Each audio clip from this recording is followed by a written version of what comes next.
Welcome back to Horse Trials Review. If you're joining us for the first time, it's nice to have you with us for this, our 4th edition.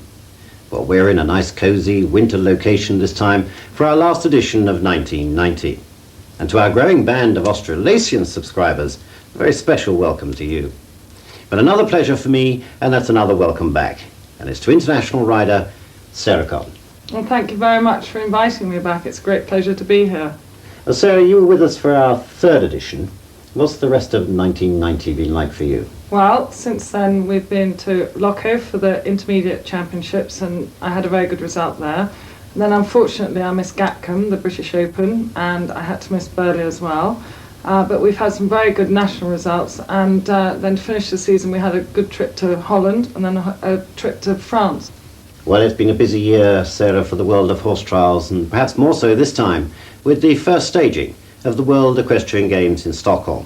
Now we'll be taking a slightly different look at that, plus analysis and action from the Barber British Open at Gatcombe Park, Burghley Remy Martin horse trials, Tweezledown, and the new Audi Blenheim horse trials. And then we have 2 advice features for you, getting the horse fit and basic training. But first, a little study of the cross-country phase from the designer's view. Any horse at any level should be able to jump a big straightforward maximum fence at that particular level. And something like this, you've almost got to stand back, you look at the overall test, the roads and tracks, the steeplechase. You then look at the cross-country course. It has to have a balance, it has to have a good feel to it, it has to flow, it must ride well. And you try and produce the test in such a way that you'll have a few straightforward fences, then you'll have a more difficult fence, and then you'll have a couple of easier fences to re-establish a little bit of confidence. You know, they're still on a massive learning curve when horses come here, and there are some very experienced riders, there are some relatively inexperienced riders, so there's quite a broad band. And it's very difficult to actually explain how you set about it, and it comes down to a lot of it is just pure gut feel, and if gut feel's wrong, you look a bloody idiot. I shouldn't say that, should I? There you go. One interesting aspect is how the continental riders tend to get left behind by the British riders when they come and compete on our circuit. But when they're on their own ground, then it's an entirely different story. This is Germany's Marina Lohheit riding the Hanoverian-bred Sundance Kid at Blenheim this year. Marina was 4th after the dressage. After endurance day, though, she dropped to 16th. A few weeks later, Marina and Sundance Kid took 7th place in the World Equestrian Games at Stockholm, while only 2 British riders finished in the top 15, Ian Stark, the silver medalist, and Rodney Powell in 6th place. So what's the designer's philosophy in testing today's competitors at top level? Another view from one of Europe's leading designers, the man responsible for the cross-country course in Stockholm, Holland's Jan Stockentray. What we try, of course, is to build at first a fair course, because this sport is in a little bit troubles in Holland, because the animal protectors are against this sport. You know that, we all know that. And we try to make a fair course, but we should try to get the right winner. So we have to take some big obstacles in it, but then you have to try to make a good long way for the not so experienced riders. Jan Stockentray was talking there from Burghley, which is designed for the last 20 years. But now let's have a look at his Stockholm course. Britain, the defending champions, won the team silver behind New Zealand and in front of Germany. But as we said earlier, we only had 2 riders in the top 15. Stockentray was hoping for 35 clears, and he got 24, with 3 inside the time. But many of the fancied starters ran into trouble in Stockholm's Royal Park. Quite a number of them at the combination 3 to 5, the redoubt of Charles XI.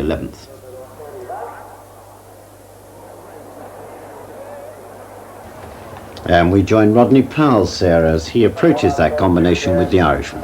The horse looks full of running, which is great to see early on in the course. Bounces up over that and runs a little bit down the hill through the water. Stands off too far coming over the step. And then really, unfortunately, the horse had no chance from that situation to jump the arrowhead. because he came out rather unbalanced, and you can see that he only just got his front legs up over the step. So for Rodney, unfortunately, that was 20 penalties very early on in the course. And now the man who became the individual world champion, Blythe Tate for New Zealand, riding Messiah. Now you can already see that he is riding his horse in a gear a little slower than Rod's.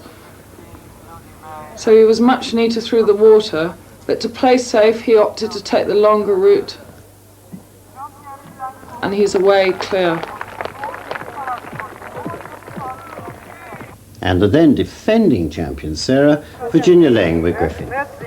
She's a very, very class jockey. Now she'll set off meaning business all the way, because this horse in some ways is such a good jumper. He's almost too careful for the cross-country job. Jumped that very well. Straightforward fence with a bit of a drop, which on hard ground is slightly punishing for the horse. And she's now coming down to this combination fence at 3. And she opts for a different route. So she jumps up on the bank there, turns right and over the rail into the water. Now look how hard she had to work there. The horse left one foreleg on that rail. She gets him up out of the water and then takes the same route that Blythe took. Now, because that happened so early on, Ginny will be thinking, I've really, really got to keep this horse confident and really keep him in front of my leg in order to go around the rest of the course without incurring any penalties. The other critical combination at Stockholm was the water complex at 24, a 5-effort test with a roofed island option in the middle. And this too trapped several of the form book favourites. But let's go through it first, Sarah, with Sweden's Lars Christensen on the former Mark Todd ride, Druid Lad. Lars is coming down to the right-hand side. He jumps a big white rail with a drop into the water, through the water, up over a sluice gate, and then over another sluice gate. And the striding was all wrong for that horse, and he really, with the drag of the water, couldn't work out where to take off. Tried to take off with his back legs, but the front end never came up, and he took it with his breast. And there was only one way that Lars was going to go, and unfortunately that was into the water. Well, that one looked dramatic, but they were both all right, Sarah. And now we're back to Blythe Tate again, coming to that pleasure pond. He's coming down on the left-hand side, and the only way you could get into that water was to jump those rails up onto the step. Oh, now the horse nearly missed the step, but Blythe just sat there, left the horse to sort his own balance out, and away he went. And I think that was what they call having 5 legs, don't they? That's right. See, it's a very big jump in, and then you haven't got much time until you step up there. Now he gets onto the step, not very well balanced, and not in a very good situation to take off again. See, the horse's ears are still pricked. The horse thinks not too much about it, keeps going, thinks, oh dear, well I made a mistake, but we're all right, where's the next fence? Well, Mark Todd now with Barlua. He's coming down the left-hand side, lands well, and he really just, the horse could have helped him out a little bit more, but he just really ran out of impulsion. And then the horse said, well, I can't possibly jump that white rail back into the water. I think it's such a big effort for them to jump into the water first time. They're rather loath to then jump up onto the step and bounce off over the white rail into the water again. And you could see it written all over that horse's face. He said, come off it, I've just made one huge effort. So Mark's getting out, but unfortunately he's incurred 20 penalties. So we've seen how some of the world's best came unstuck in the near 90-degree temperature of that summer's day in Sweden. But there were some fine performances from several individuals as well, like New Zealand's Vicky Latta. We joined Vicky riding Chief at that now famous redoubt of Charles XI. She's coming up to this combination that we've seen before. That horse just gave himself a chance to see where he was going. See how brilliantly balanced he kept himself down there. Oh, what a good horse. She had a bit of trouble turning him. I think he thought he was going to go straight on. And she lost a stirrup, but they got out of trouble. What a lovely stamp of a horse with his ears pricked. That was a big spread, and he made it look easy. Onto the garden fence at fence 12. This was a very, very big white rail with a drop. and the horses just couldn't see where they were going. But again, he's quite good because he just has a look to see where he's being asked to go, but he's so genuine he does keep going. Now he's coming down to the water fence at fence 24, jumps in well balanced. Oh, what a good horse. So he stood off that step, but he landed so well balanced, he had enough power and enough impulsion to pop the white rail, keep going through the second water, and away up the next step and out over the next rail. Brilliant. About the best we've seen so far. Now she's coming to fence 26, the bosom, which is a combination. And it's a birch to a corner to a birch. Oh, he left both front legs there. That's a very big corner. She's now coming to the stone circle, which is a coffin, but it's made of walls. Jumped that very, very well. And now she's coming to the very last fence, and you pray at this stage that you don't fall over. Fantastic round. Yes, she had a lot of luck in places, but that's the difference.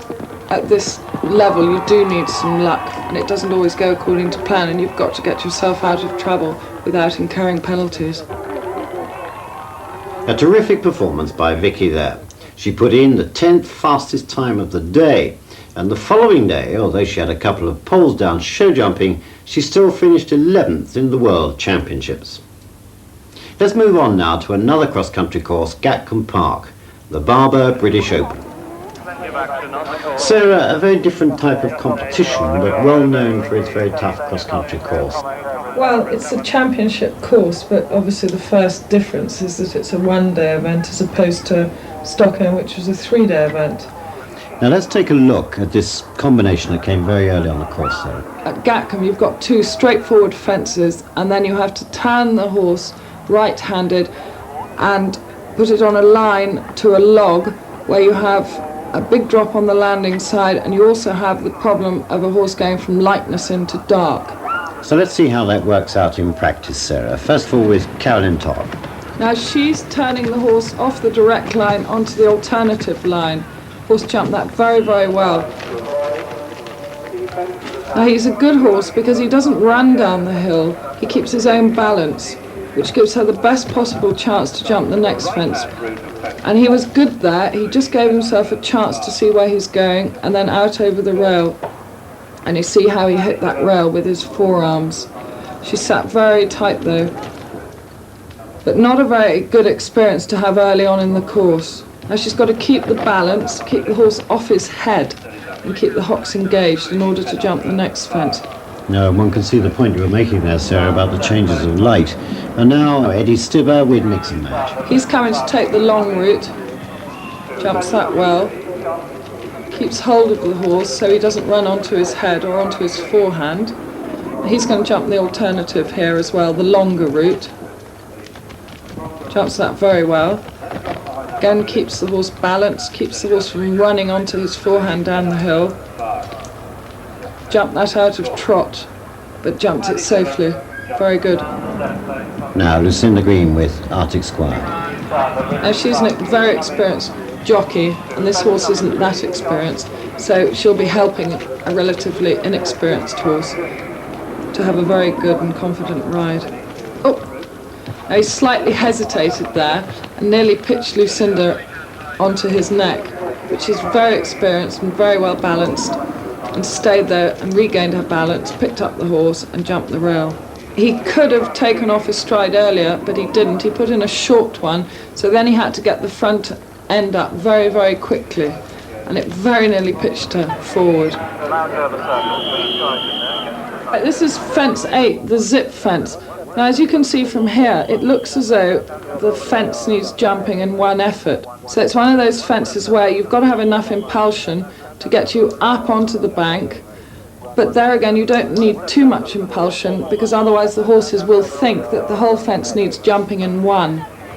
Lucinda's coming up to the zip fence at fence 8, and we'll see how well she jumps it. She keeps her leg on, bounces up and over the rail. She jumped that really well. That's a very good shot of the horse really getting the front legs out of the way of the rail, but the hind legs are in a very, very good position to enable the horse to make a good jump over the rail. And Lucy Thompson now with Ferryman. This is a very big, bold horse. She's coming up to the zip. Oh, the horse actually kept going, but poor old Lucy ended up on the floor. It was a very difficult fence to jump, but you needed to get that happy medium between enough pace without having too much pace. And he jumped too freely up onto the step and gave himself no chance at all to then bounce out over the rail. And Blythe Tate now with Ricochet. This is a relatively inexperienced horse. So again, Blythe will hopefully be trying to give this horse a very confident ride. Now that was very well done. That horse really thought what it was being asked of him, and he made a very good job of it. He slightly landed with his front legs too far in, but then came very quickly with his hind legs and was very quick again to take off over the rail. Now we move further along the course, Sarah, to fence 24, the Solway Splash, and again it's Blythe Tate and Ricochet. Well, he runs all the way down the hill to this fence, and it's a very big upturned punt into the water. And he has the same problems that we saw earlier on in the course, the problems that you encounter when you ask a horse to jump having run down a hill. And Blythe's horse ran to the slightly smaller bit in the left-hand corner, and Blythe thought he was hooked up, so he waited for a moment in the water to make sure that his horse was okay, and all four legs were underneath him again. So he put in a very short stride, which really left him terribly close to the fence, and in order for the horse to be able to jump the fence, he ran left-handed. He was just slightly taken surprise by the water. It's such a big fence, it takes their eye off the water, and the water came as a bit of a shock to the horse. But I don't think he'll be any the worse for that experience. And next, Andrew Harris. Now this horse is quite experienced, but I'm not sure whether he's been around Gatcombe before, so it'll be interesting to see how he copes with this water. Now if you look, you can see the horse running against the rider's left leg, so it's quite difficult for Andrew to keep the horse balanced. And he jumps the punt and unfortunately leaves one of the front legs and just cannot land with one front leg, and poor old Andrew ends up in the water. So there he just could not land. He left one leg on that punt and it just, gravity really turned him over. The next we follow is young Pippinola. She's got to keep coming down the hill fast enough so that she doesn't incur too many time penalties, but not so fast that she loses the horse's balance. Oh, now that was quite clever because he just had a look to see where he was going. But it's always a split second with these experienced horses. Look at his ears pricked. So he's obviously enjoying himself. Now she's coming to the last 3 or 4 fences on the course. So this is where you think you've got to really just have a care. And you're thinking, now I've got to keep up with the clock, but I can't afford to make any mistakes. Now she's coming up to the last fence, where it cost Robert Lemieux the British Open title when he fell there 3 years ago. So I think most riders think now, coming to that fence, ooh, I mustn't do what Robert Lemieux did because it's going to cost me either the competition or a place. Well, the smile says it all, Sarah, doesn't it? Because that, in fact, put Pippinola into the lead. That's right. It was a wonderful ride and a great result for her, and a wonderful horse called Sir Barnaby. Quite a performance by the former young rider champion Pippinola, and she very nearly did win the British Open. But as many of you will know, the title went to Mary Thompson. But we'll come back to that in a moment, because first of all we're going to take a mini look, as it were, at the career of Mary Thompson over the last couple of years. We start our short Thompson story at King Somwon in 1988. The horse, King Boris. On the run-up to Badminton that year, Mary was competing against some of the very best in the game. We pick her up on King Boris at the McConnell Mason Water Complex. She comes through a gap there, over a little log into the water. He was slightly taken by surprise there. Now she turns left over a bullfinch and away she goes. Mary finished 7th in the section, which was won, by the way, by Robert Lemieux. A few weeks later, and Badminton's Whitbread Championships. It was Olympic year, and the selectors were certain to have their eye on Mary and King Boris. And Mary was second to go at badminton this year, and she's coming into the lake. You bounce in, very steep drop, through the lake, and then out over a rail with Christmas trees sticking up out of it. Went very, very well through there. 2/3 of the way round and coming to the Normandy bank, Lady Luck was again looking the other way. It's a step up onto the bank with a little ditch, and then out over a very, very big rail with a very big ditch. And really the horse didn't step up onto the bank, but apart from a quick trip to the hospital, Mary was back about 3 hours later, although she'd been quite badly winded. A horrible fall, but Mary said afterwards it looked worse than it felt. The following year, and badminton again. This time, Mary, 5th after the dressage, is going for the lead. So she's coming to the footbridge, which is 4 fences from home. So she's got a lot further than she got last year.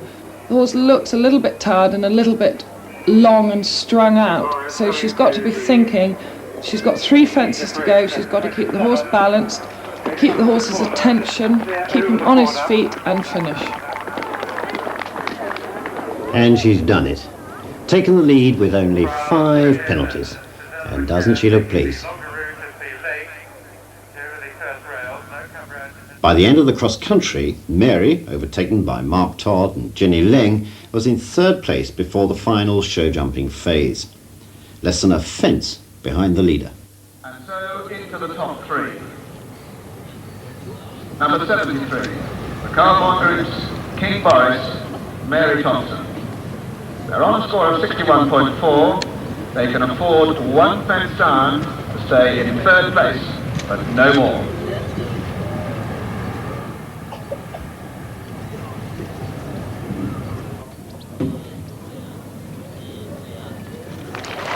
Mary scored her clear, and with Mark Todd dramatically dropping a rail, Mary came through to finish 2nd to Jenny Leng for the Whitbread Trophy. This time there was no question about a team listing for the European Championships at Burghley, so we asked Mary about her plans for the concentration. The first thing actually we have to do, all riders have to go for a medical at the beginning of July to check that we're all fit and healthy. And then towards the end of July they've got the first concentration at Badminton. And how many riders and how many horses will be there? Well, they're actually dividing. They've got, I think, 14 on the list at the moment, and I think 6 or 7 horses and riders are going to be going to Badminton, and the other riders will be going to Stoneleigh to do their concentration there. Sadly, later that season, the bad luck struck again.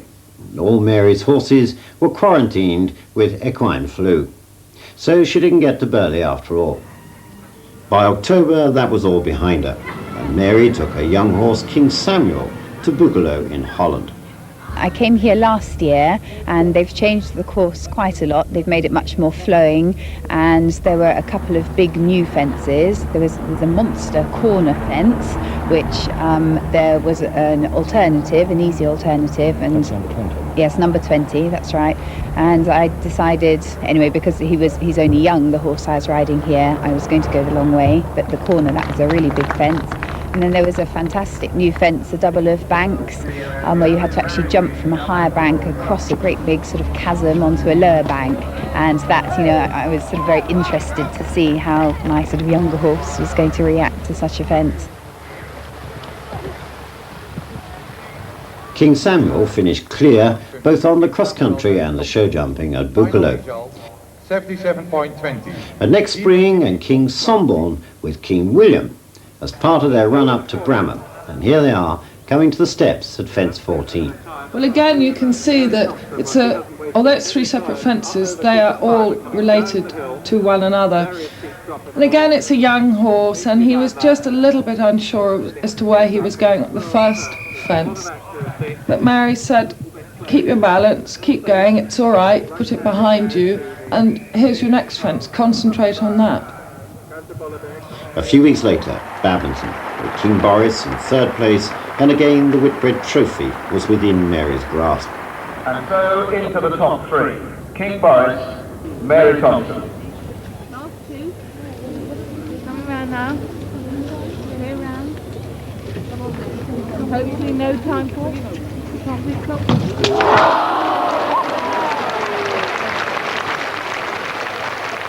Badminton 1990 was very much a repeat of the year before.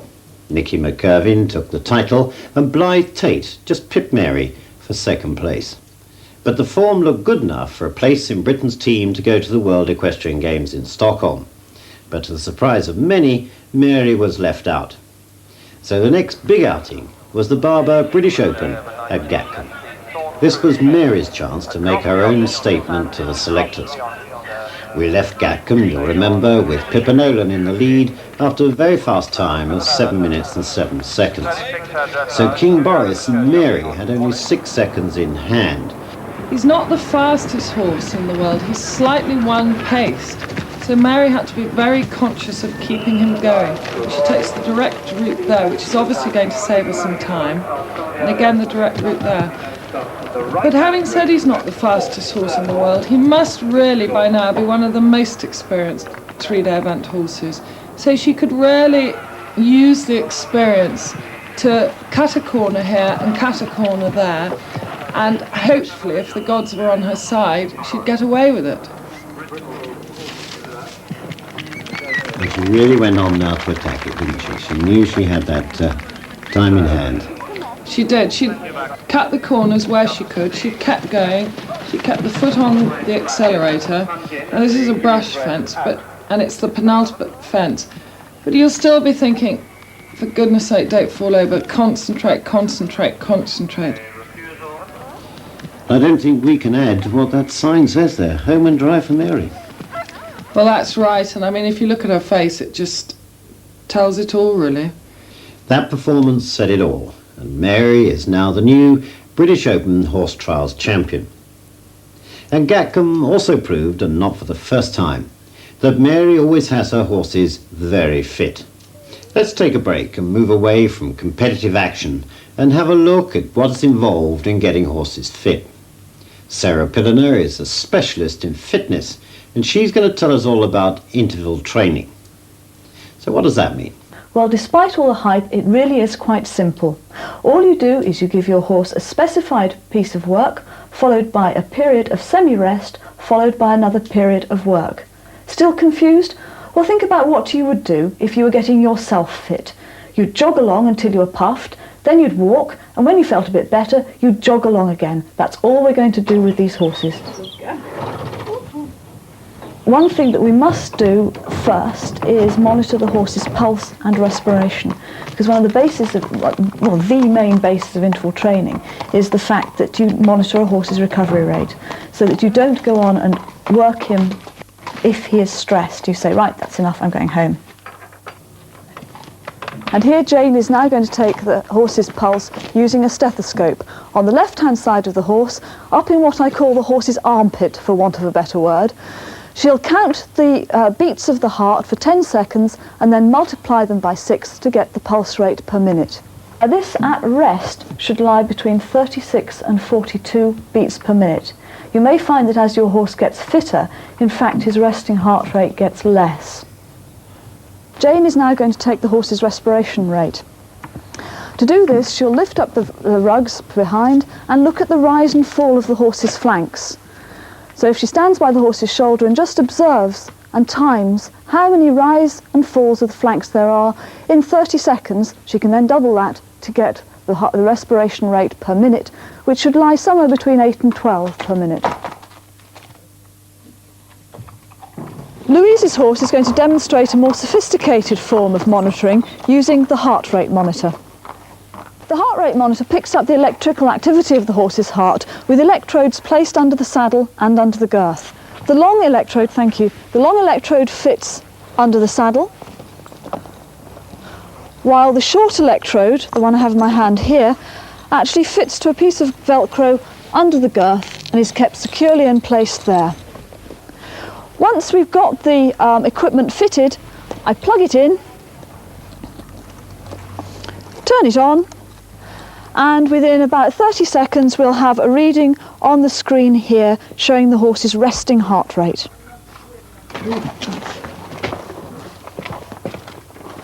I'm now going to put the heart rate monitor to a Velcro strap around Louise's leg so it's in a position for her to be able to look down and read the heart rate when she is actually cantering. And now we're ready to go and canter. Right, so we've established that our horses are perfectly fit and healthy and ready to go. So we're going to start our interval training. They must have done at least 6 weeks basic work before you start doing your canter sessions. I think of fitness as being a pyramid. The broader your base of the pyramid, the higher the peak that you can attain. And any extra time you spend getting a horse fit in the basic walking and trotting part will pay dividends in the end. So we take our horses out and we warm them up thoroughly. At least 10 to 15 minutes of walking and trotting before you do any canter work at all. And at this stage we would actually look at what our horses' warmed up pulse and respiration rates were. Louise can now tell us the warmed up heart rate of her horse, 75. which is 75. We would not expect this horse's heart rate to recover below 75 in between his canters.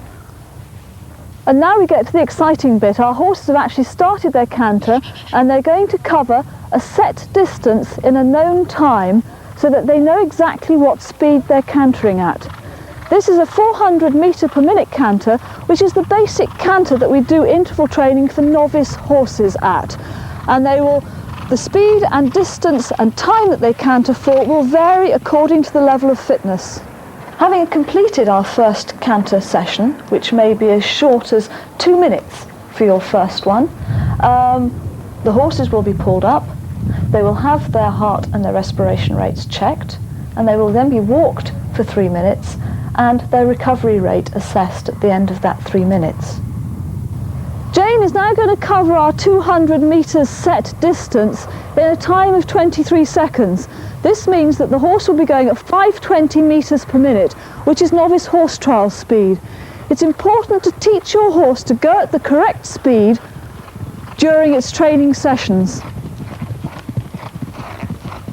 Louise, what I would like you to do is to demonstrate advanced horse trial speed. So you cover our 200 metres in 20 seconds, giving you a speed of 600 metres per minute. It's about equivalent to a three-quarter speed canter. Okay. As Louise comes around the corner, you can see that this canter is considerably faster than our novice horse trial speed, and it is important to accustom horses to going at this speed so you can make the times. One of the things that determines how much work your horse does is its recovery rate. So what we do is, as the horses pull up, we take their pulse and respiration, they walk for 3 minutes, and then we retake it to see how well they have recovered. We can get Louise's horse's heart rate from the heart rate monitor, but I need to use the stethoscope to take Jane's horse's heart rate, which we will now do.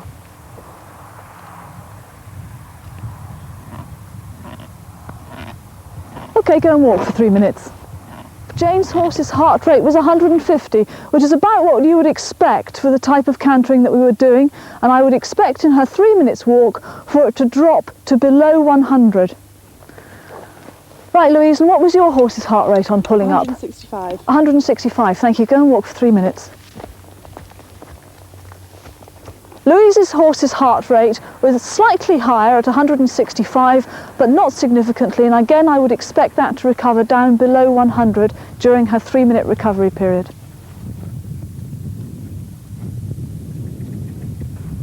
After 3 minutes walking, Louise's horse's heart rate is now 90, so she can go and repeat her canter work, and I will take Jane's horse's heart rate with the stethoscope and hope that it is below 100, in which case she too will repeat the canter work.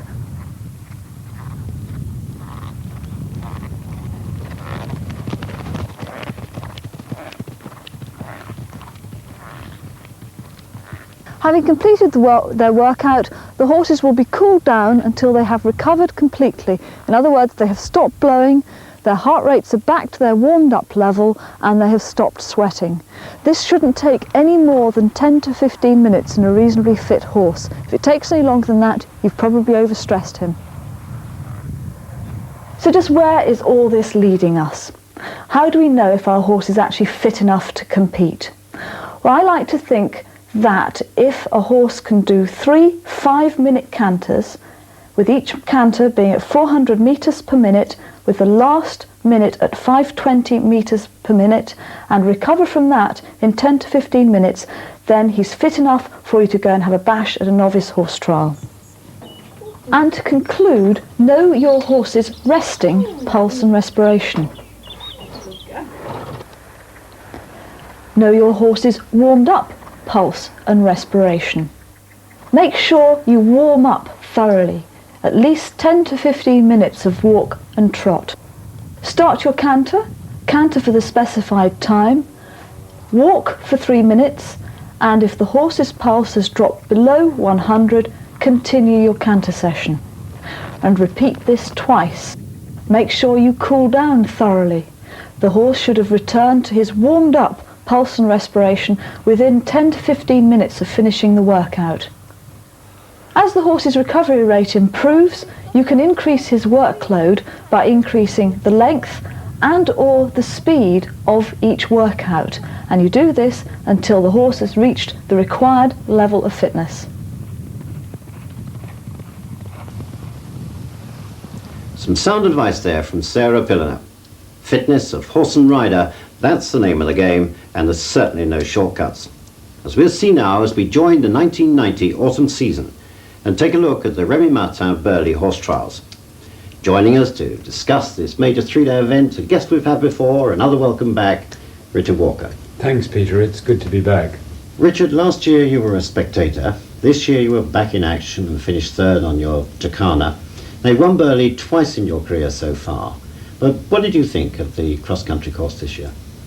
Well, delighted to be riding this time, as opposed to spectating last year. It makes a big difference walking a course when you're actually going to ride it, and particularly you tend to look at the fences with a view to the animal that you're going to ride. In my case, a relative novice and a youngster at that.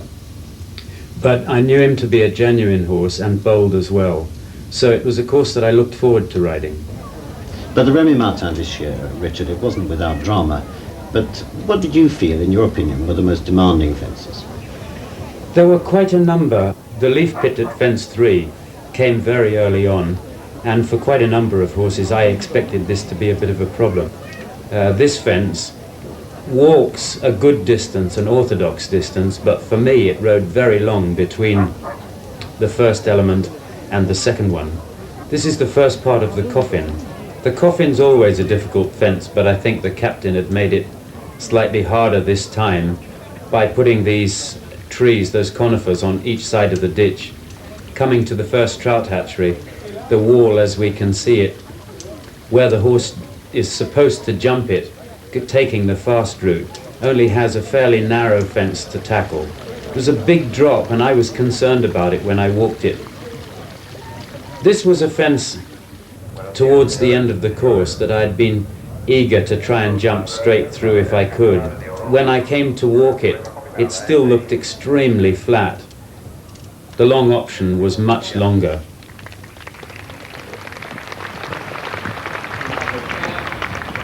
General Giovanni Granello, 1-3. In the dressage, Mary Thompson set a very high marker with a 45 score riding King Boris. But it was all very close, with less than 5 penalties dividing the top riders. Ian Stark was close behind with Charlie Brown, 2 points adrift of Mary, a very accurate test from one of the most talented riders in the game. But in the end, it was the French rider, Marie-Christine Duroy, who took the lead on Quart de Placenot, just half a point ahead of Mary.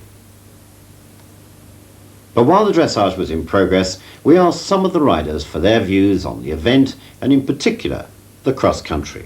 I just know, I suppose, that the worrying thing is that I know Boris is perfectly capable, and it'll be my fault totally if we go and do something wrong tomorrow, because Boris can do it.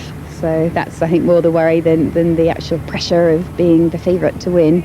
Well, I think the coffin is really the first big problem, because the arrowhead coming out is really quite narrow and you need very accurate riding.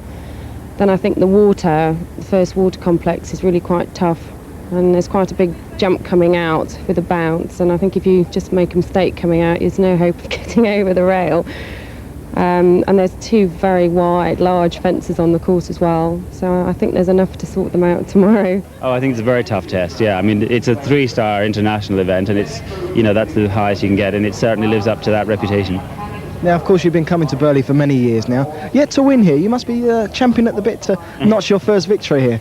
Well, it would be nice, but there's a long way to go before that happens. We'll just take each day as it comes. It would be nice to have a success here, but we'll maybe have to wait a year or two. Now, who do your highest hopes rest with over the weekend, Charlie Brown or Al Fresco?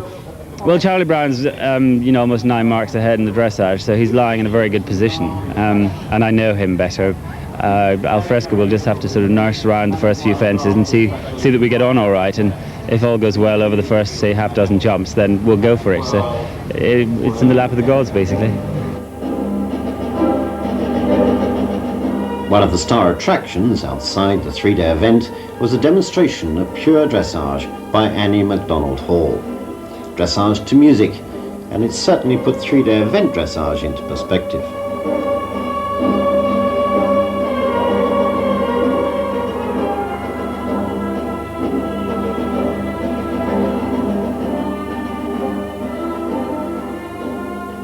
On cross-country day, among the early starters was a new combination. Mark Todd had been without a ride for Burghley, but a surprise offer from Angela Davis, a fellow New Zealander, just a week or two before the event, led to his entry on a relatively unknown horse, the ex-chaser, Face the Music. Great steeplechasing type. This horse had raced in New Zealand before it came over to this country. Relatively inexperienced, but with not a bad jockey on board. It looks terrific over the first 2 fences, and perhaps a little bit reluctant to come back to him over the first part of that fence 3. Surprisingly bold down into the leaf pit, bearing in mind the fact that he's relatively novice at this level. Full of running here round the corner to this to the first part of this combination, the bridge. Getting a useful nudge from Mark to make the distance of the 2 strides, which later on some people found long, but he didn't at all there. Oh, he's making it look very easy so far, isn't he? Yeah. Mark has got him back well to jump into the coffin. Horse does it neatly for a big horse, just trails a hind foot on that first rail going in. And then he does a very neat job of a nice tight turn after the ditch to the 3rd element, not really wasting any time, but taking not the shortest of routes through that coffin. The next horse we have is a horse called Widgery Royale, ridden by Nick Wheeler, and I think he's probably a newcomer to Burghley. I'm not sure. He looks a little bit vague coming in here. I'd like to have seen a bit more commitment. The horse is slightly undecided jumping across the ditch, and the way that it turned out with him having a stop at the 3rd element wasn't altogether surprising, because the horse perhaps was slightly taken by surprise with the first 2 elements, and so when it came to the 3rd, it just had slightly shocked him. Yeah, I think by that stage the horse had lost concentration. And we have William Fox Pitt now coming with Fairy Sovereign. This was an inexperienced horse. Williams got him set up quite well. Looked as if he was coming on a little bit of an angle to the first. In fact, the horse jumped it very well and very boldly. William knew exactly what he wanted to do by anchoring the horse sharply after the ditch, making it really clear to jump the 3rd element. Well, here's another influential combination of fences for you, Richard. It's been at Burghley in one form or another for a number of years, and it's the famous trout hatchery at 13 and 14.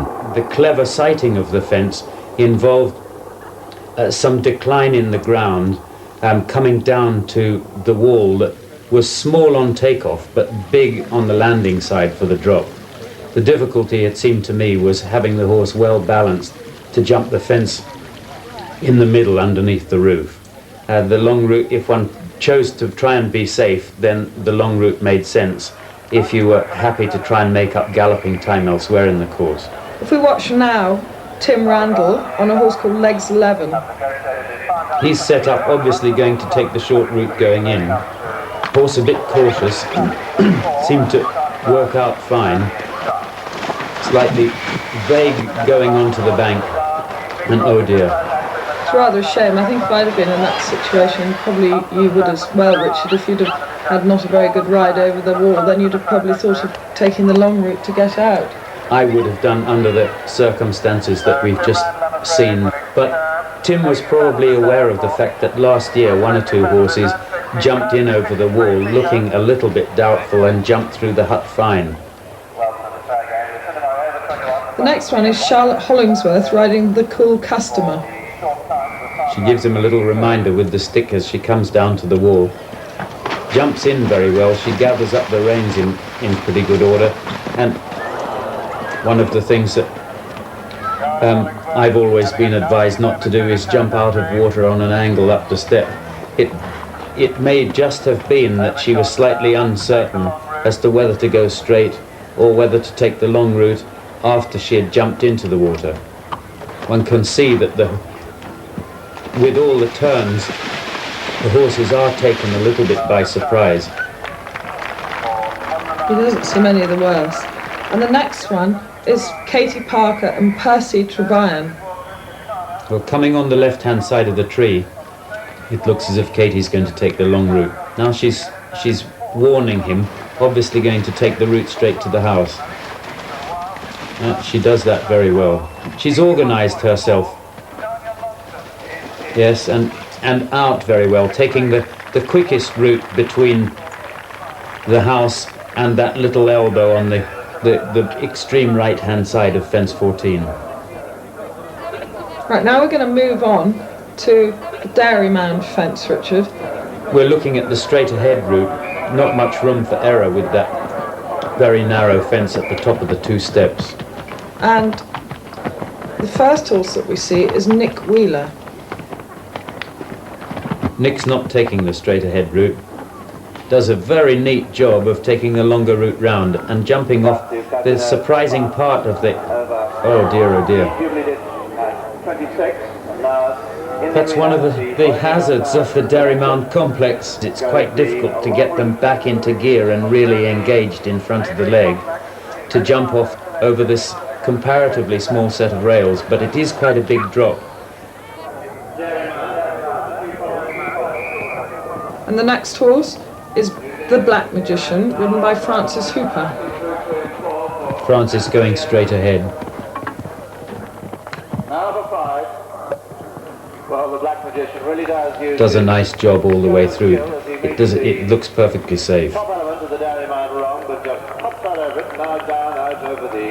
Centaur's Leap is one that I wanted to really be able to attack in a fairly aggressive way. There is no compromise that one can make for the first fence, Centaur's Leap. The ditch is very wide and deep, and any horse being in two minds as to how to jump that, it could spoil some of the ride for the rest of the course. The next combination we see is Vincent Jones riding a horse called City Lights. I rode this horse round Gatcombe last year for Vin because he had a problem with his back at the time. He's chosen to go the long route. Vin's always wanted to bring this horse to Burghley, and I think that he's probably just after being able to give the horse and himself a good and clear ride round the whole course. And Pippa Nolan comes next with her marvellous little horse Sir Barnaby. Oh, Pippa has a very unfortunate fall at this fence, and surprising in some ways that she chose to try and go straight ahead, but she's a very competitive girl, Pippa. Sir Barnaby's always been a bit suspicious of ditches, and that's quite one of the biggest that the horse is likely to come across. Delighted to see that they were both eventually okay at the end of the day. This combination is Erica Watson and Seafarer. Seafarer pops in a short stride before the ditch, gives Erica a little bit of an ungainly jump over the log, but it jumps it very big, and both she and the horse are fine, continuing on the course in good spirits. Well, quite a challenge that, Richard. But now back to the leaderboard, and it's still Mark Todd in the lead, and he's very closely followed by Mary Thompson, but with half the field to go, Helen Bell is in third place. So now let's take a look at some of the later rounds, starting with your own ride, Richard, Jacana. When Jacana set off, I had a bit of a bad stride to the second fence, as we can see here. I needed to take a pull, but he's always been very ambitious out of the starting stall. I was delighted with the way that he jumped fence 3, because I wasn't quite sure how much that would take him by surprise. I'd been concerned when I walked the course about the firmness of the ground, so was really happy to see all this sand that had been laid. Jacana coming to the coffin, at the time I was slightly concerned as to whether he was going to really concentrate, because his ears were moving so much, but he jumped in so well, I was thrilled with him. Coming to the water, I felt that I really needed to be positive down that slope, and again he was a little bit concerned coming to the fence under the house that as to which direction he was going to be pointed in, but he jumped that well, and I again was pleased, particularly with the way that he popped out over that right-hand elbow near the red flag. I perhaps took him back here a little bit too much, but he had his, what I liked was the way he had his eye on where I wanted to go, and he focused that way very quickly, and much quicker than I'd expected for a horse as young and as inexperienced as he is. And from Richard to New Zealand's Blythe Tate with Ricochet. Sarah, you take us around a few fences with Blythe. Blythe's coming up to the coffin through the direct route, and the horse makes up quite a lot of ground over the ditch and doesn't give himself a lot of room to jump the rail. But he's a very quick-thinking horse and gets his front legs well out of the way. And Richard, it's back to you again. Centaur's Leap, I was really pleased to find a good stride to this, because I was kicking from about 10 out. He put in a very big jump over the hedge, and an even bigger jump, as we'll see, over the log. And Blythe Tate now coming to the lower trout hatchery. He's coming to jump the wall at the most direct route. And then he lands with his front feet and then hits a bad patch of ground.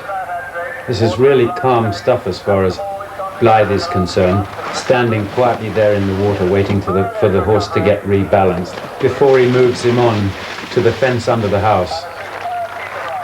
Good stuff, though. And Richard, it's back to you again. Coming up to this fence in the arena, I wasn't really sure whether I wanted to gamble all of the rest of his round on taking the straight route, but he's such a game and ambitious little horse that it was just worthwhile doing, and the way it turned out a few seconds later, I was delighted with him. Well, I can tell you it was a great pleasure to watch as well, Richard, as we move on now to Mary Thompson with King Cuthbert. Mary has a fantastic jump here into the water. The horse puts in a really big leap, and she's very quick to pick up her reins, keep contact, and move him on a balanced stride to that fence on the island in the middle. She did a wonderful job of that. And Blythe Tate now, Sarah, coming into that arena fence, the Remimata fence in the main arena. Well, Blythe is the new world champion, and he should be riding on the crest of a wave, but he's going to play safe here and take the long route. Oh, the horse caught the first rail with his forelegs, but Blythe sat still, jumped the second rail much better. Over the second, and now for the third. And Mary now going to the dairy mound. Mary obviously means business here. She's taking a direct route. There was a moment of hesitation between the second step and the rail, which Mary was very quick to anticipate, and even again jumping off the dairy mound down that slight drop, the horse looked slightly disconcerted. And Blythe Tate heading for the finish. He'll have been delighted with this horse because it isn't as experienced as his world championship horse. And back to Mary Thompson at the arena fence.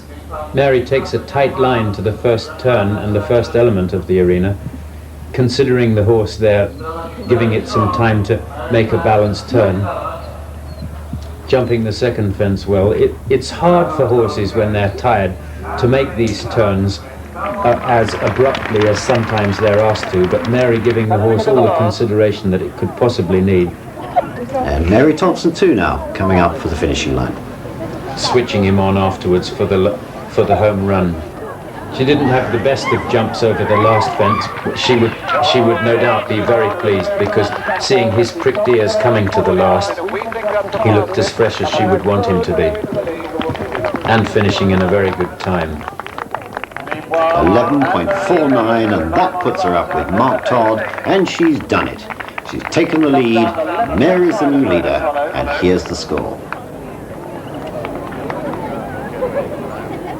Now it's the show jumping, and in reverse order, first to go, Richard Walker. Yes, it's always the most anxiety-producing phase. Jacana nearly fell over the second fence there, which made me take the long route between those two fences in the combination, and unfortunately for me, it cost me second place, giving away a time penalty and a half to Mary. But I wasn't disappointed in the slightest, because the horse put up a good performance, although he did rattle a couple of the fences in this show jumping phase. I was pleased to leave that plank standing, but I had an eye on the clock there, as I just imagined that, having taken a long route from the second fence to the third, that I may have spoilt my chances. Now, Mark Todd with Face the Music. Face the Music is answering him well here, though the horse looks still very much on the bridle as a result of his cross-country round yesterday. Wonderful type of international horse. And being as careful as he is, Mark's going to be a difficult man to beat with it. Showing a lot of experience, but Mark enjoys the jumping too. Horse really jumped through that combination, there was absolutely no doubt. And over the last. So that's their clear round then for Mark Todd, and it was Mary Thompson then with King Cuthbert. Now Mary really, Sarah, had it all to play for and all to lose. Well, that's right, she'd already been on her first horse and she'd had the last fence down.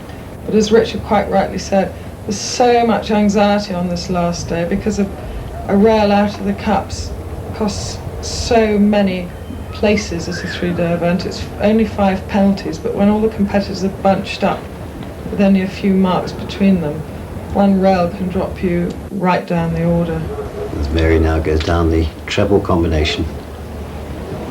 Now all she's got to do now is jump the last fence, which is the one she had down with Boris. Ah! Can you believe it?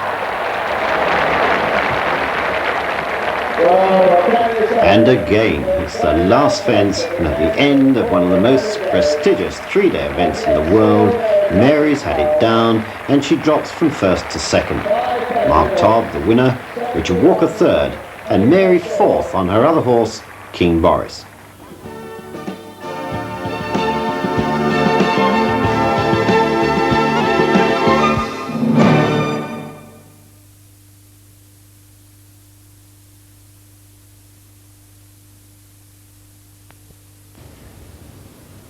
Now, we've seen the best in the business right through 1990, but it all starts with the young riders and the young horses.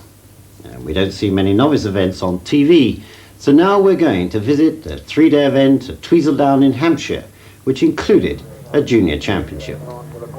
In 1948, Olympic Games took place at Tweedledown, but now the event is held on the racecourse and the heath behind.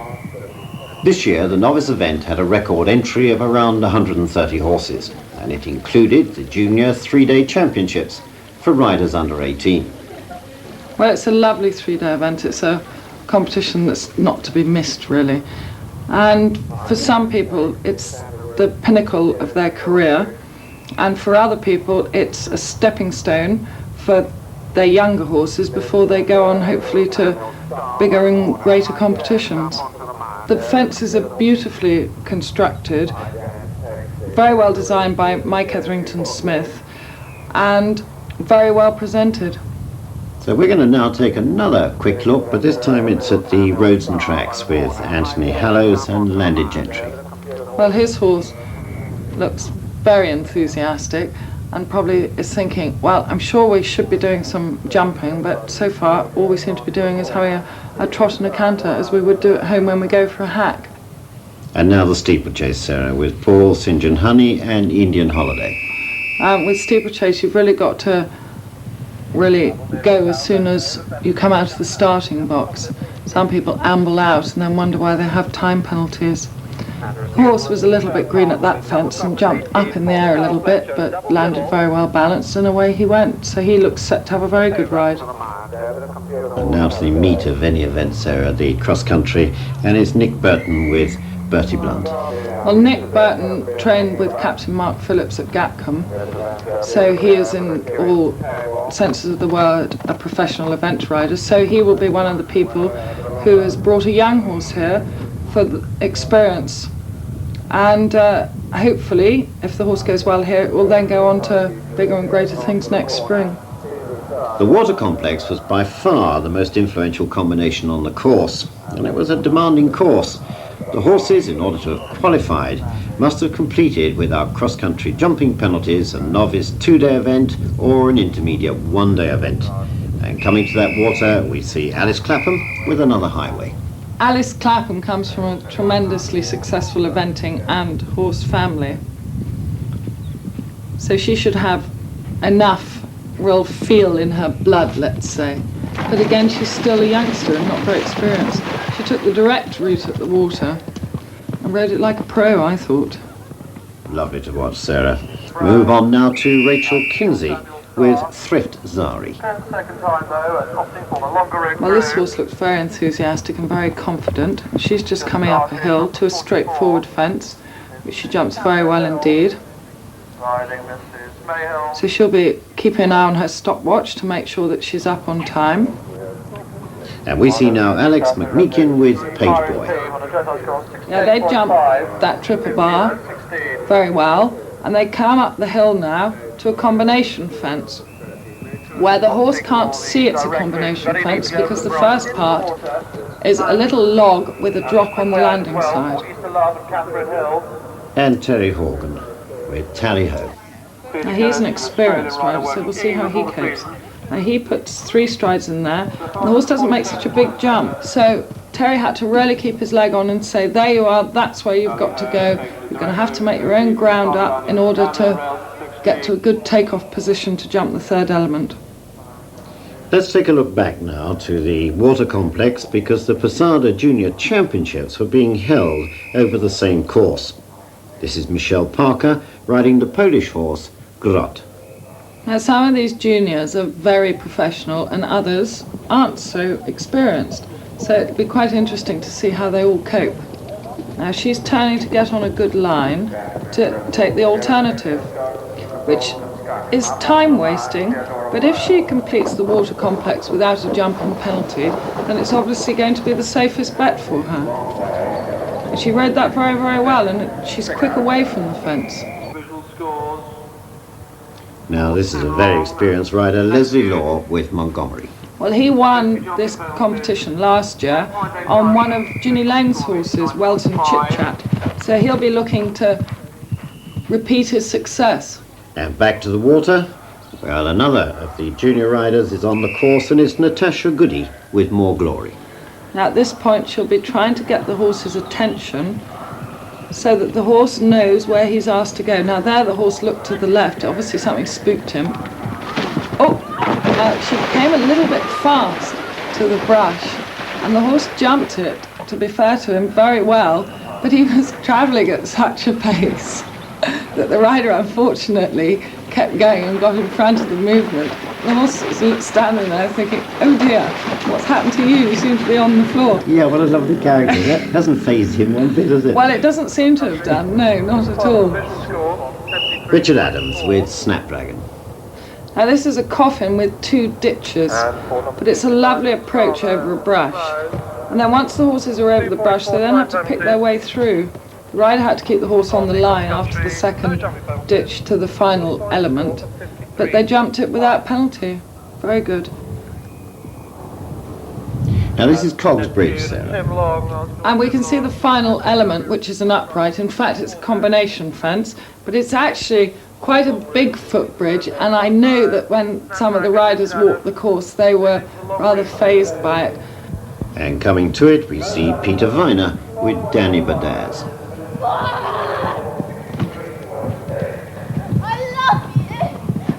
And the last one we see, Sarah, Lucy Cuthbert with Misadventure. Coming down to a corner, quite near to the end of the course.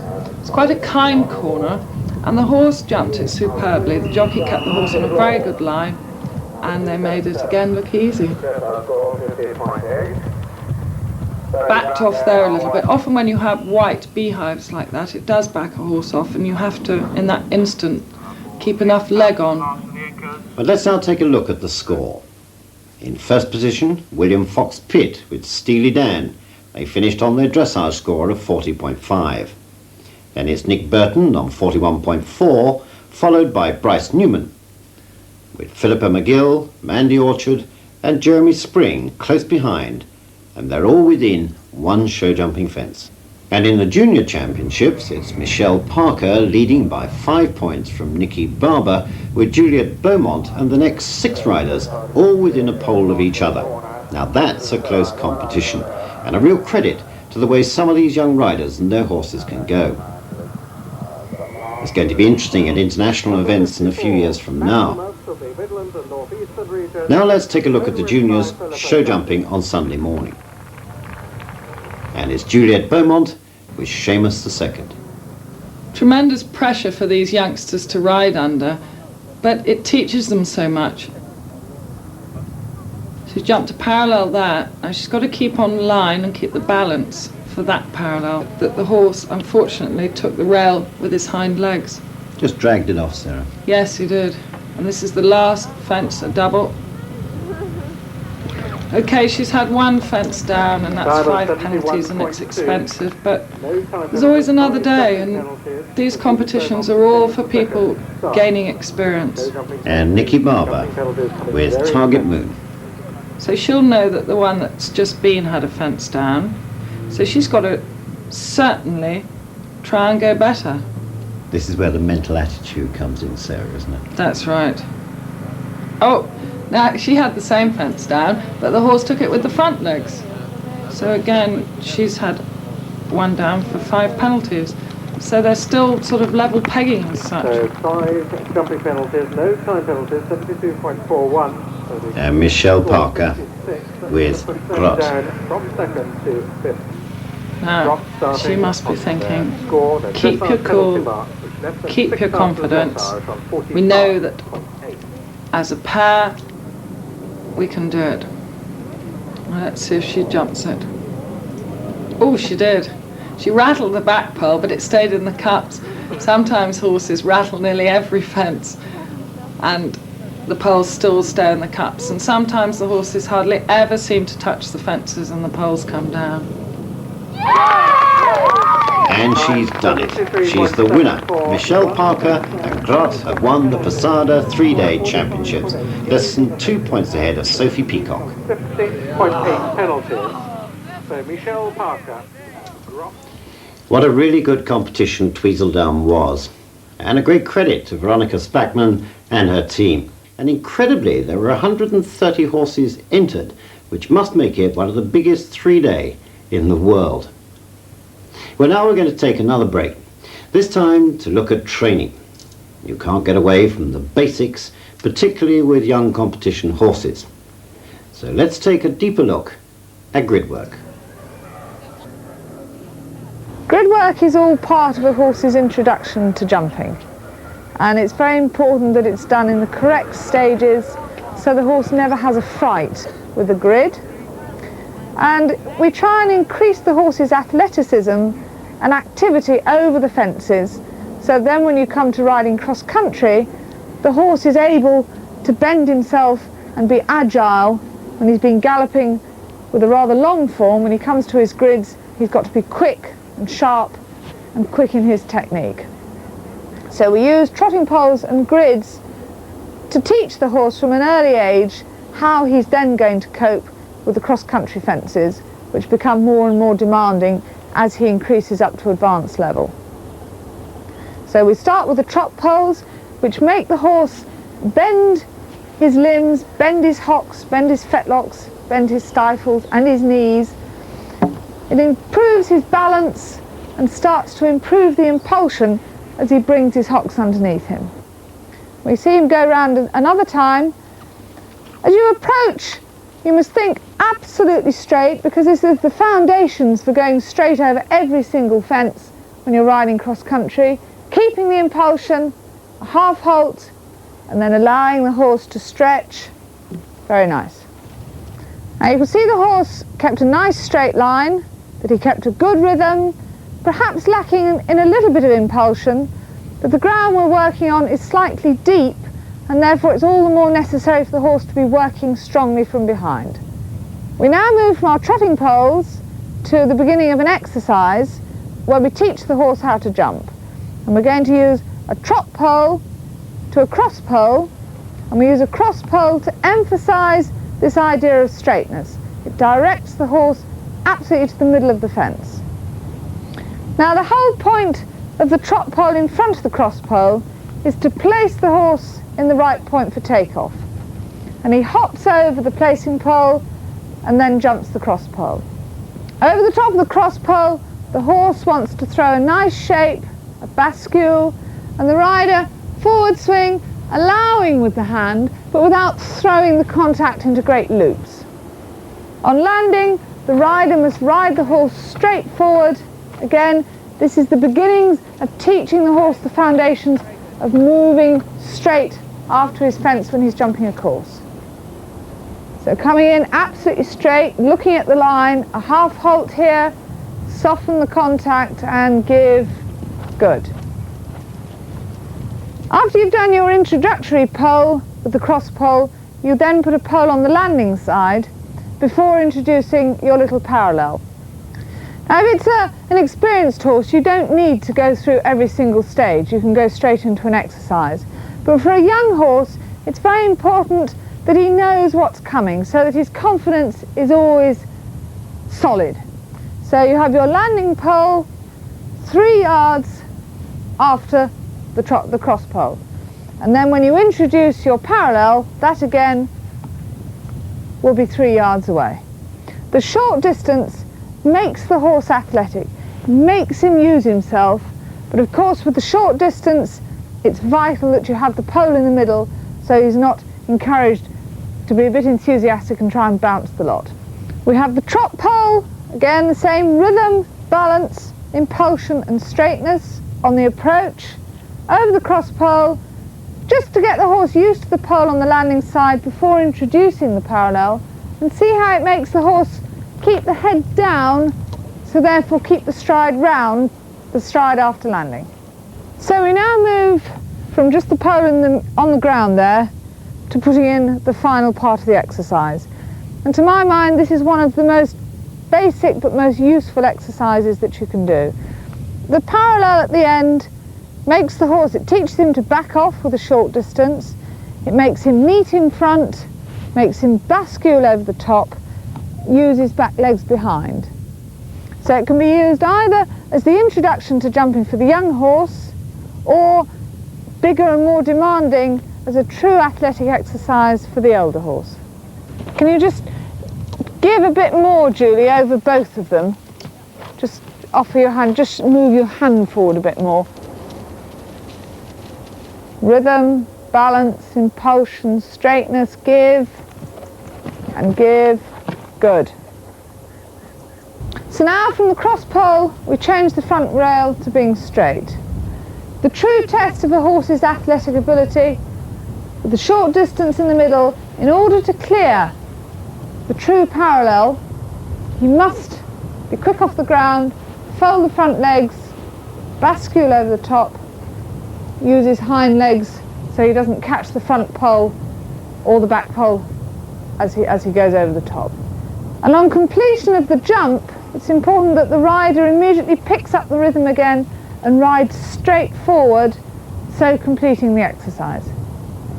So good turn, half halt, rhythm, give and bascule. Good. Right, we're now introducing our bounce. The same trot pole coming in to 2 cross poles 3 yards apart. And we use a cross pole all the way to really channel the horse absolutely to the middle of the fence. So it's trot pole, bounce, bounce, 1 stride and out. And again, this is your basic bouncing work, and you can vary it as you want. Good. The rider must really feel the horse is between hand and leg coming in, but not restricted in any way. Good. Now, just watch this. Fence 12 with Mark Mingo. Now approaches the lifeboat rail, fences 13 and 14, just before the lake. Jump those both directly into the lake. Take the direct route out over the step And I always think of training being rather like a pyramid of bricks, that you lay the basic foundation, and as the years progress, as your training carries on, so you add more bricks, more bricks, more bricks, until you have the pinnacle, which hopefully then brings you plenty of success. But it all starts with your very basic flat work, your basic grid work, until as you increase the work, you increase the difficulty, the horse becomes stronger, he understands what he's doing, his training progresses, until this sort of work you're incorporating into your work of producing a horse for Babington. Well, horse trials demand more and more jumping ability these days. So if you want an athletic horse, concentrate on your grid work. We've got another big 3-day for you now. This time it's the new Audi International, held at Blenheim for the very first time. Blenheim has replaced Audi's old event Chatsworth, which was cancelled 2 years ago. It's a brand new 3-day, and the director is new as well. He's Mike Etherington-Smith. As well as directing, he also designed the course with help from Jonathan Walk. The event attracted a huge entry, and by Thursday over 90 horses were lining up for the dressage phase. The first thing they all wanted to do was look at Mike's new course, and so did we. Mike took us round and told us all about it. I think you can probably break the course up into probably 2, perhaps even 3 areas. I mean, I think the early fences get the horses going, allow them to settle. Fence 5 is quite an imposing looking fence. I don't expect it to cause any problems. But the fences 5, 6, 7, 8 and 9 all come fairly close to each other. 8 and 9 in the main arena, the quick step fences, the 2 inverted corners. Question again, it tests the rider's line, or the ability to ride a line, and the horse's courage and confidence to jump straight. Then there's 3 straightforward fences until we come to these fences that we're at the moment. One of the features, probably the feature of the course, the water complex. We've got the rails on the bank at 13. Again, I mean, to test the control of the horse and the riders. If they jump that too boldly, they may come down a little bit quick to this. And again, it makes the riders think. And this fence here, we've got a couple of strides into water. It's either 2 long ones if they choose to go through the middle, or it's 2 quite tight ones here. I anticipate the horses will back off the water. Then a straightforward fence, and then we've got Coots Complex 17, 18 and 19 at the top. Again, rather more technical fence, or series of fences, across the corner 6 or 7 strides. To be honest, you can make their own distance in there to a bounce. If you don't like corners, you'd be tempted to take the long route. That to me is a little bit of a test. Then again, 3 or 4 straightforward fences, and so the double C, 3 from home, is the last combination on the course, let's say. And again, 2 strides, 2 strides. If something's really tired, they may opt to go the long route, but having said that, some would argue that it'll take more energy out of the horse going the long route than straight through the middle. There were some first-rate performances over the dressage phase, notably by Bernd Victor. He took 3rd place.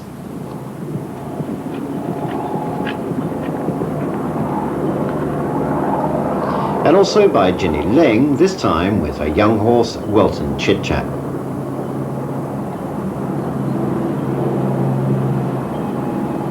But the leaders after the dressage were Pippa Nolan and Wallace. Here's the score. I hate it. I'm not. I don't enjoy dressage, for the greatest, you know. But no, I was pleased. It is the main thing, is keeping, you know, against the boards, because he has the thing about the dressage boards around the arena usually, and that Gatcombe recently knocked one over and spooked every time he went past it. So no, he was good. He was good. Another one with 2 horses, Tiny Clapham. The last 2 competitions I've been to, I've decided against running to keep the horse for here. Now, on Sunday, I'll be able to answer your question, say whether that was the right decision. I think it was the right decision not to run. And the going here, they've tried and done a beautiful job of preparing the course for us. And we go maybe a little bit green and short of runs, but ready to run. So what sort of standards do you set yourself? What will be a good result for you here? I'd like to be in the top 10. I'd like to have been a bit higher than that, but I think with my dressage, that's a little bit unrealistic. Well, as I said, they're both very young horses. They lack a bit of experience, so my aim here is to try and give them a nice time, hope to jump a couple of clear rounds, not necessarily too fast, and it would be lovely, obviously, to be placed, but, you know, if they go well and they enjoy it, that would be my campaign this week. And the youngest rider here, Alexander Gingell. Obviously, you get nervous for something like this. It's the largest I've ever done in my life, and it's a challenge, but horse riding is a challenge, and I'm going to give it my best shot. By cross-country day, the weather had turned, but it looked like being another dry event got wetter and wetter. Sarah, does that make it more difficult? Well, I think it's the same old story, that the horses in this country have run really since the spring on hard ground. And I think it must be a joy for the horses to be able to feel some give in the ground. But having said that, with the younger horses or the less confident horses, it often makes them think, well, hang on a minute, because I haven't got such a secure footing. And the first horse we see is King William, ridden by Mary Thompson. Well, she's just jumped a big brush fence with a ditch in front of it. And it's one of those sort of fences that as long as you have enough impulsion, the horse is never going to know that there's a ditch in front of the brush. Now, she comes to the first water complex. Now, she's taken the slightly longer route, but she kept the impulsion and she kept the rhythm. And now Mary's coming to the Audi corners in the arena, Sarah. And you've got to make sure that your horse is concentrating on the job in hand. Now, Mary jumped those corners at the direct route and made it look very easy. Yes, and we stay with Mary, Sarah, as she comes to fence 10. Which is a pheasant feeder, fairly straightforward sort of a fence. But the good thing about these cross-country courses is that you get a technical type of fence, and then as a reward for the horse, you then get a straightforward fence. And from Mary we have Holland's Mandy Stibber with Bristol's Park Hill. Now, you see that she's having quite a job to keep the horse in balance. But she's experienced, she got into the water very well. As she goes across the water, it was 80 metres across the water. She then has to jump up onto a step and then jump out over the brush. But she jumped that superbly well.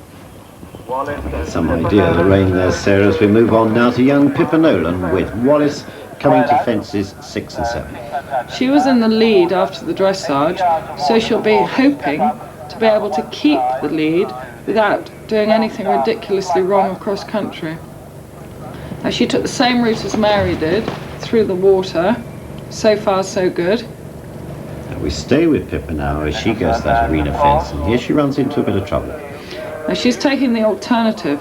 Obviously, she thought that she couldn't keep her horse sufficiently on the line to jump the corners. She jumps the first one, turns left-handed.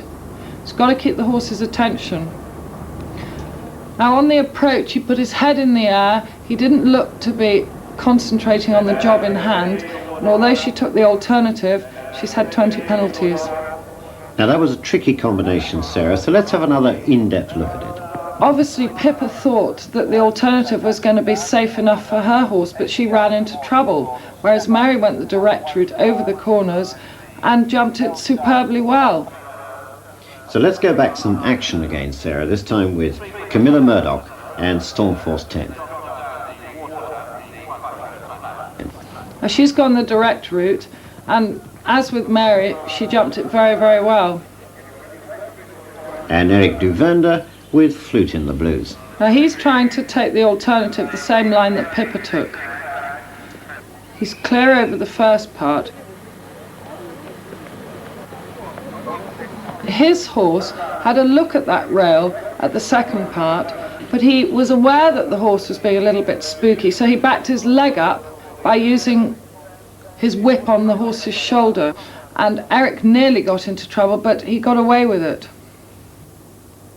Let's switch now to Andrew Nicholson, and applause coming to fence 13, followed by the water complex. Well, he had to work quite hard at that rail on top of the hill to keep the horse's attention.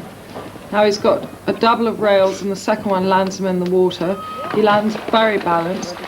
Now it's a long stretch of water to keep the horse balanced and to keep the impulsion in order to jump up over the step and then out over the brush.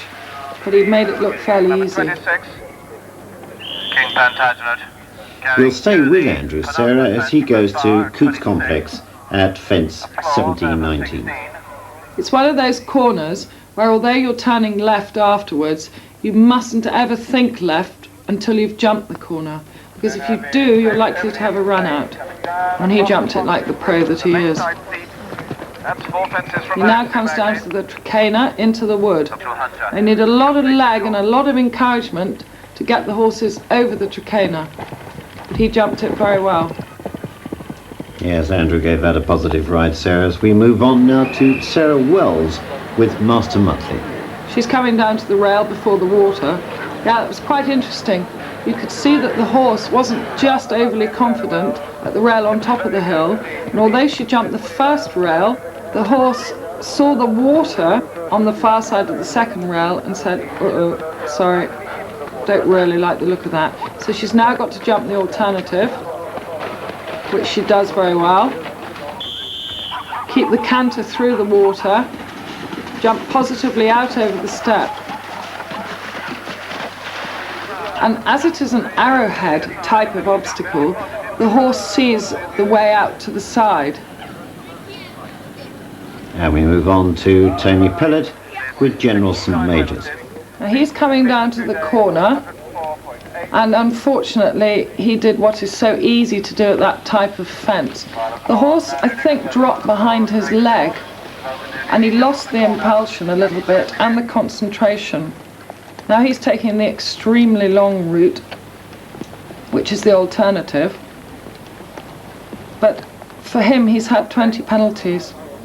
So that was very unfortunate, but that is what cross-country riding is all about.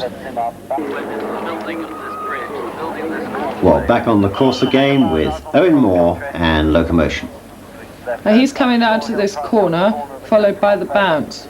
Now he's containing the impulsion at this point and keeping the horse on the line. Jumps the corner very well. Then he has to turn left-handed, not so fast that the horse loses his hindquarters. But he jumped that very well.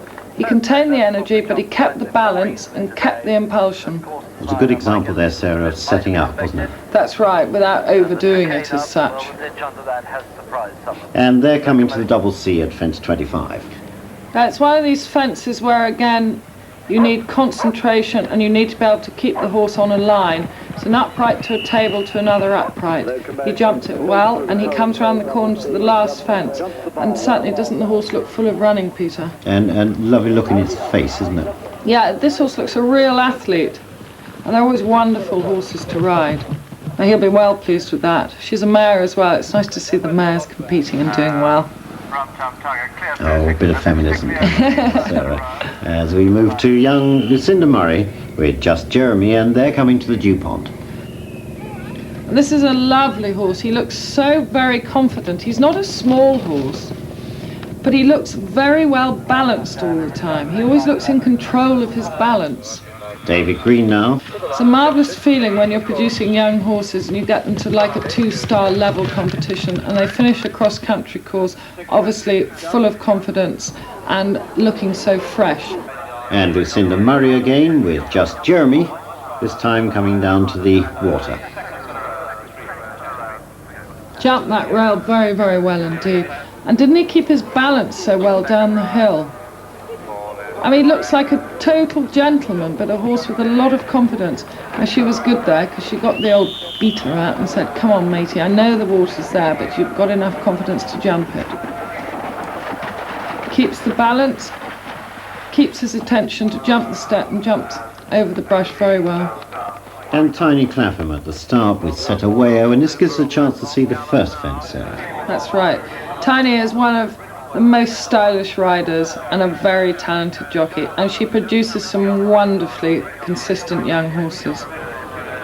Now we see her jump the first fence. What a beautifully presented fence. What an encouraging fence to get the horses going and fill them full of confidence. And Lucinda Murray and Just Jeremy coming to the Audi rings. Well, she must be having a wonderful ride on this horse. He did the Windsor three-day event in the spring. And here he comes from an intermediate three-day event to a two-star international three-day event. His gallop's lovely and round, Sarah. Yeah, he looks to be able to go from A to B across the country very easily. And surely, for an event horse that finds galloping easy, the wear and tear must be minimised. Mary Thompson with King Samuel at the corners. Now she's had the lucky situation of having one ride already, so she's had an idea of how the course feels. Yes, she's very purposeful in the way she's set up for that corner. Yeah, she rode it superbly, but there she showed her professionalism and her experience. Now she didn't have a very good ride at the Strakane on her first horse, and she gets Le Baton out to make sure that the horse makes a better job of it than her first horse. And Lucinda Murray coming through to the finish. Now look at him, he's still got his ears pricked. I do like this horse. He's a lovely horse, but look at him gallop. It's so easy for him, isn't it? Yes, it's all there. And we come to Mary Thompson with King Samuel, and she's at the interspace. Now this horse is quite a spooky horse. He has quite a naturally high head carriage and quite a high tail carriage. Now, this sort of incident across country is very interesting because the type of surface changes. And about 4 strides before this fence, he started propping, he started getting spooky. And Mary had her leg on. She said, come on, keep going, keep the impulsion. And he said, ooh, I'm not so sure about this. So much so that he just couldn't give himself a good takeoff platform. And unfortunately took the fence with his forelegs, and Mary only had one option, and that was unfortunately to go out the front door. Over the top and out the front, Sarah. Oh, I tell you, she'll be cross about that. There's the score. Andrew Nicholson ahead of Lucinda Murray and Rodney Powell, and a really good performance from Lucinda Murray. So how did she feel the following morning? Well, Lucinda Murray, let's look forward to the show jumping. You go first on Arctic... No, let's not look forward to the show jumping. Well, let's look to it. Yes. You go first on Arctic Goose. Is that going to give you a tiny advantage? I don't know. I've never ridden 2 in a 3-day before. I tried last year at Rotherfield and fell so badly on my second horse that I couldn't ride not only the next day but about 3 months. So I haven't actually had the opportunity of riding 2. I think it probably will give me a slight idea, but they're so different. You know, it doesn't actually help in that respect, because I'm hoping I won't go in on Jeremy having sat a little bit quiet here or push a little bit more there on Goose, and, you know, think, oh, I'll do the same on Jeremy, because it won't work, because he's completely different. Just Jeremy, Lucinda Murray, number 97. The tension at a 3-day event mounts and mounts, and by the time you get to the last day, the show jumping day, everybody's just about eating their nails right down to the roots. And oh, yeah, he just dropped behind a leg coming off that corner and just didn't have enough impulsion or a good enough balance to jump that fence. Sometimes it's easier to go in there and do it, Sarah, isn't it? Well, I think it is. Everybody's always willing the fences to stay up and not for the poles to fall down.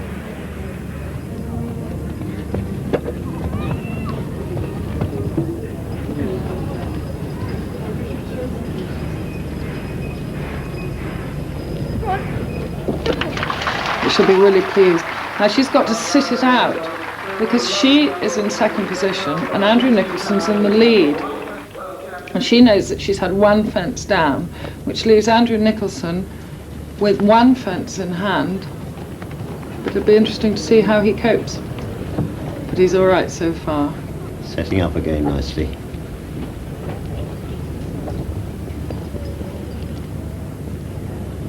Andrew's being fairly cautious here, and quite rightly perhaps. Well, I think he has. He's got one fence in hand, but I think he had the back rail of that parallel down. We couldn't actually see it.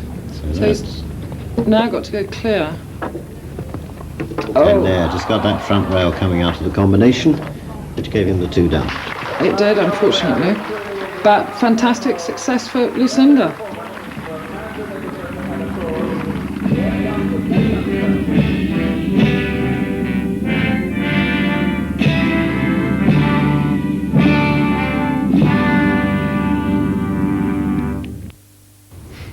Well, that was a really great event and a wonderful day for Lucinda Murray. She was 13th on her other horse, Arctic Goose, in spite of 1 or 2 problems. And it was a good day for Audi too. Don't you agree, Sarah? I think it's marvellous to have fresh faces winning and marvellous for Audi to have such a successful start to a new 3-day event. Well, that's it for this season. We hope you've enjoyed this edition number 4. But we'll be back in the spring with some winter news, some training spots, and of course, all the action from the spring events of 1991. But don't forget, it's European Championship year, so there's a lot to look forward to. Until then, it's... Wishing you every success for 1991, and it's goodbye from him. And it's goodbye from me.